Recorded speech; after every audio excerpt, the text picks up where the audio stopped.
Vincent van Gogh, a painter who drew things that he was inspired by. When he drew his own self-portrait, he wasn't thinking about what other people thought. For him, feedback while doing his work was unimportant. But for most of us who work in organizations and who have to work with other people, feedback is very important.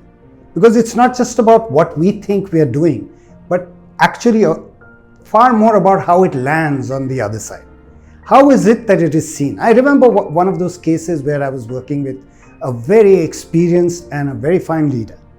But his feedback from his subordinates said that, there's a problem. So when I spoke with him, I asked him what happens during meetings. And he told me that, I listen to what people have to say. I always let people say what they have to say. And unless I have something specific to add or value add in any way, I don't add. I let it stand. And yet, for him, the feedback was that he doesn't say anything. So we don't know where we stand. And when I gave him this feedback, that's when he realized that his silence, which he thought was a sign of approval, was actually seen as a sign of disapproval. So this is the difference that feedback can make. But giving and taking feedback is quite another thing. We often struggle with it. We are caught sometimes with trying to be nice, not knowing how to give developmental feedback, or being constantly critical and negative. Some things to remember as an art is that to be a good feedback giver, you need to be a good feedback taker as well.